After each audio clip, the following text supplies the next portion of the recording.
أعوذ بالله من الشيطان الرجيم. بسم الله الرحمن الرحيم. وإذ قلنا للملائكة اسجدوا لآدم فسجدوا إلا إبليس أبى واستكبر وكان من الكافرين. ترجمہ کنز الایمان. اور یاد کرو جب ہم نے فرشتوں کو حکم دیا کہ آدم کو سجدہ کرو تو سب نے سجدہ کیا سوائے ابلیس کے. منکر ہوا اور غرور کیا اور کافر ہو گیا. ترجمہ کنز العرفان. اور یاد کرو جب ہم نے فرشتوں کو حکم دیا کہ آدم کو سجدہ کرو تو ابلیس کے علاوہ سب نے سجدہ کیا. اس نے انکار کیا اور تکبر کیا اور کافر ہو گیا. تفسیر صراط الجنان. اسجدوا لآدم، آدم کو سجدہ کرو. اللہ تعالیٰ نے حضرت آدم علیہ السلام کو تمام موجودات کا نمونہ اور عالم روحانی و جسمانی کا مجموعہ بنایا اور فرشتوں کے لیے حصول کمالات کا وسیلہ بنایا.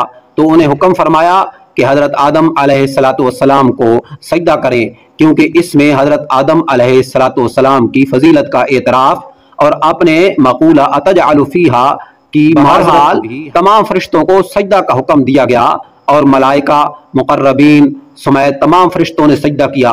لیکن شیطان نے سجدہ کرنے سے انکار کر دیا اور تکبر کے طور پر یہ سمجھتا رہا کہ وہ حضرت آدم علیہ السلام سے افضل ہے اور اس جیسے انتہائی عبادت گزار فرشتوں کے استاد اور مقرب بارگاہ الہی کو سجدہ کا حکم دینا حکمت کے خلاف ہے.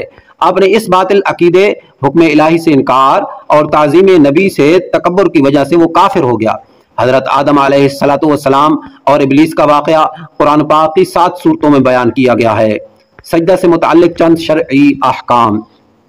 اس آیت میں سجدہ کا ذکر ہے. اس مناسبت سے یہاں سجدے سے متعلق چند احکام بیان کیے جاتے ہیں. نمبر 1، سجدے کی 2 قسمیں ہیں: عبادت کا سجدہ، تعظیم کا سجدہ. عبادت کا سجدہ کسی کو معبود سمجھ کر کیا جاتا ہے اور تعظیم کا سجدہ وہ ہوتا ہے جس سے مسجود یعنی جس سے سجدہ کیا جائے اس کی تعظیم مقصود ہو. نمبر 2، یہ قطعی عقیدہ ہے سجدہ عبادت اللہ تعالیٰ کے لیے خاص ہے، کسی اور کے لیے نہیں ہو سکتا اور نہ کسی شریعت میں کبھی جائز ہوا.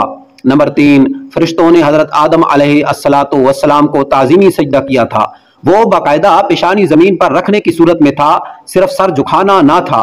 نمبر 4، تعظیمی سجدہ پہلی شریعتوں میں جائز تھا، ہماری شریعت میں منسوخ کر دیا گیا، اب کسی کے لیے جائز نہیں ہے. لہذا کسی پیر یا ولی یا مزار کو تعظیمی سجدہ کرنا حرام ہے. لیکن یہ یاد رہے تعظیمی سجدہ کرنے والے پر یہ بہتان باندھنا کہ یہ معبود سمجھ کر سجدہ کرتے ہیں، یہ اس تعظیمی سجدے سے بڑا جرم ہے، کیونکہ یہ مسلمان کو مشرک و کافر کہنا ہے.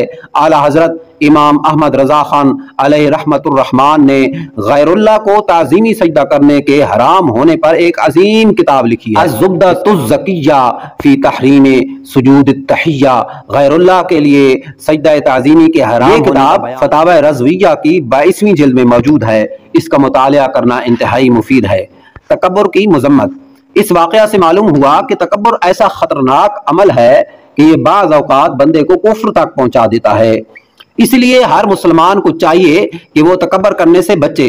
حضرت عبداللہ بن مسعود رضی اللہ تعالی عنہ سے روایت ہے، نبی کریم صلی اللہ تعالی علیہ وآلہ وسلم نے فرمایا، تکبر حق کی مخالفت کرنے اور لوگوں کو حقیر جاننے کا نام ہے.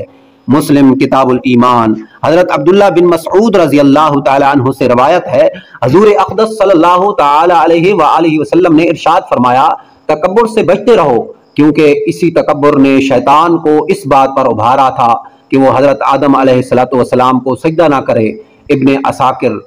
حضرت سلمہ بن عقو رضی اللہ تعالی عنہ سے روایت ہے، حضور اقدس صلی اللہ تعالی علیہ وآلہ وسلم نے ارشاد فرمایا، آدمی دوسرے لوگوں کے مقابلے میں اپنی ذات کو بلند سمجھتا رہتا ہے، یہاں تک کہ اسے تکبر کرنے والوں میں لکھ دیا جاتا ہے، پھر اسے وہی عذاب پہنچے گا جو تکبر کرنے والوں کو پہنچا. ترمذی کتاب البر والصلہ. صدق اللہ العظیم.